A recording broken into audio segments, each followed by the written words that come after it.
Hello guys, இன்னைக்கு நம்ம அந்த கதையோடைய அந்த மேரி மீ அப்படின்ற கதையோடைய இரண்டாவது பாகம் தான் நம்ம பார்க்க போகிறோம். நேற்று எதில் நம்ம ட்ராப் அவுட் பண்ணமோ, ஸோ அதிலிருந்து நம்ம இன்றைக்கி தொடர போகிறோம்.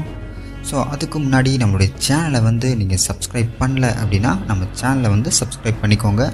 ஸோ பக்கத்தில் இருக்கிற பெல் ஐக்கானையும் தட்டி விட்டுக்கோங்க. ஸோ இப்போ வாங்க வீடியோக்குள்ளே போகலாம்.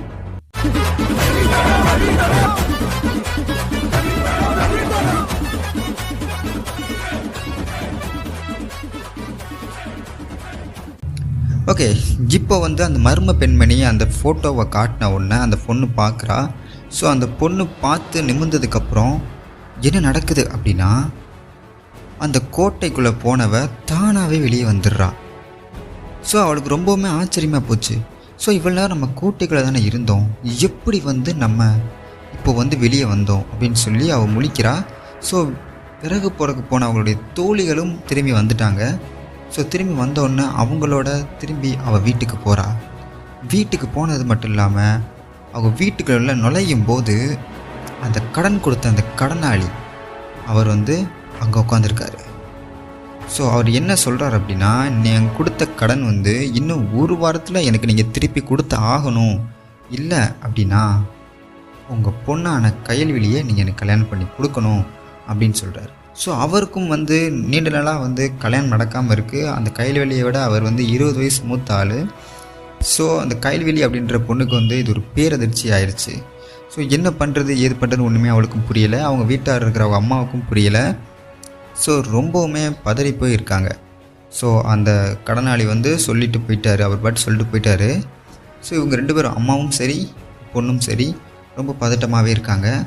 ஸோ அந்த பொண்ணுக்கு இந்த பிரச்சனை ஒரு சைடு இருந்தாலும் அந்த கோட்டையிலேருந்து நம்ம எப்படி வெளியே வந்தோன்ற அந்த நினப்பும் அந்த பொண்ணு மனசில் ஓடிக்கிட்டே இருக்குது. ஸோ என்ன பண்ணுறா அப்படின்னா, இந்த வாட்டி அவள் அந்த கோட்டைக்கு யாரும் இல்லாத நேரம் பார்த்து நைட்டு 12 மணிக்கு போகிறா. நைட்டு 12 மணிக்கு அந்த கோட்டைக்கு போகிறா. அந்த கோட்டையில் போனதும் ஒரு கை பிடிச்சி இழுத்துட்டு போகுது. அந்த கோட்டையை நோக்கி பிடிச்சி இழுத்துட்டு போகுது. கோட்டைக்குள்ளே போன உடனே அங்கே அதே பெண்மணி நிற்கிறா. ஸோ இப்போது அந்த பொண்ணோட முழு ரூபத்தை அவள் பார்க்குறா. இப்போது அந்த பொண்ணோட முழு ரூபம் எப்படி இருக்குது அப்படின்னா, ஒரு வயசான தோற்றத்தோடு அந்த பொண்ணு நிற்கிறாங்க.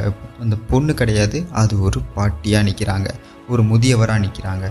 ஒரு 100-200 வயசு இருந்த ஒரு பாட்டி எப்படி இருப்பாங்களோ அதே ஒரு தோற்றத்தில் நிற்கிறத அவள் பார்த்து ரொம்ப ஷாக் ஆகுறா.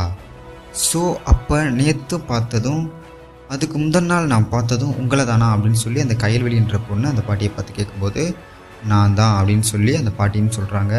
ஸோ அப்போ நீங்கள் சின்ன பொண்ணாக இருந்தீங்களே, இப்போது எப்படி நீங்கள் இவ்வளோ ஒரு முதிய தோற்றத்தில் இருக்கீங்க அப்படின்னு கேட்கும்போது அவங்க ஒரு ஸ்டோரி ஒன்று சொல்கிறாங்க. அது என்ன ஸ்டோரி அப்படின்னா, அவங்க ஒரு மாயாஜால ஸ்கூல், அப்போ அந்த காலத்தில் மாயாஜாலம் கற்றுக்கிட்டு இருக்குன்னு சொல்லிட்டு ஒரு பள்ளிக்கூடம் இருக்கும்.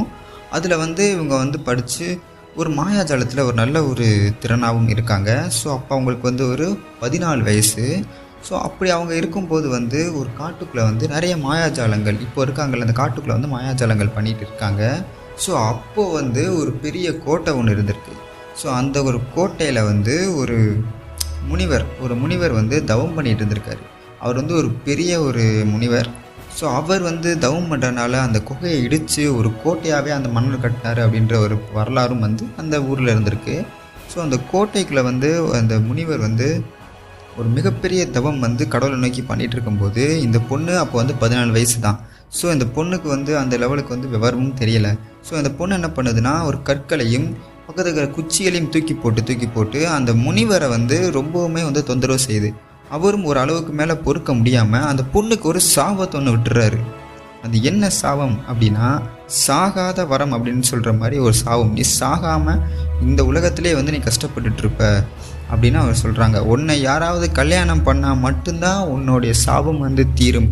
ஆனால் உன்னை யாரும் கல்யாணம் பண்ணாங்க அப்படின்னா கண்டிப்பாக இறந்துடுவாங்க அப்படின்னு சொல்லி ஒரு சாபத்தை ஒன்று அந்த பொண்ணுக்கு ஒன்று கொடுத்துட்றாங்க. ஸோ என்ன பண்ணுறாங்க அப்படின்னா, இந்த பொண்ணு ஒரு 4000 வருஷமாக சாகாமையே வாழ்ந்துக்கிட்டு இருக்கு.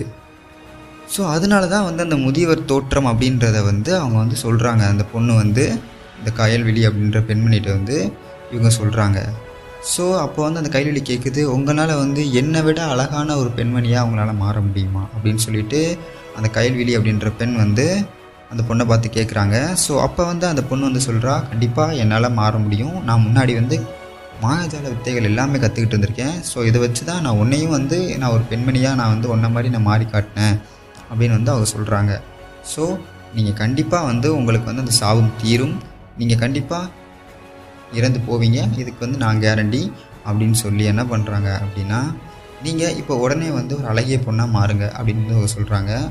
ஸோ இப்போ வந்து அவங்க என்ன பண்ணுறாங்க அப்படின்னா, ஒரு நல்ல அழகிய பொண்ணாக மாறுறாங்க.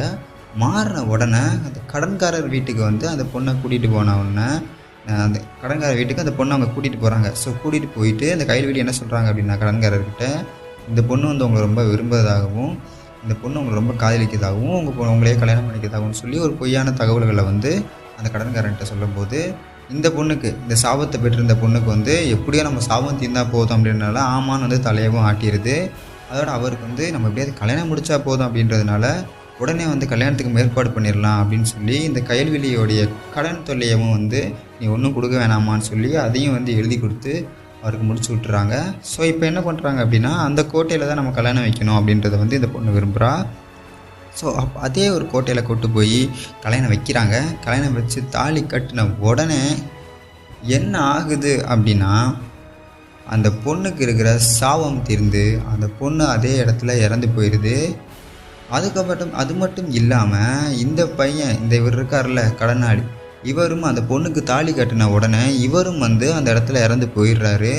ஸோ இதனால தான் வந்து அந்த பொண்ணை வந்து யாருமே கல்யாணம் முடிக்காமல் இவ்வளோ நாள் வந்து அந்த பொண்ணு வந்து சாகாமல் இருந்து கஷ்டப்பட்டுட்டு இருந்திருக்கு. இப்போது தாலி கட்டின உடனே 2 பேருமே வந்து இறந்து போயிடுறாங்க. ஸோ கைல்வெளிக்கு கடன் தொழிலேருந்தும் பிரச்சனை தீர்ந்துருச்சு.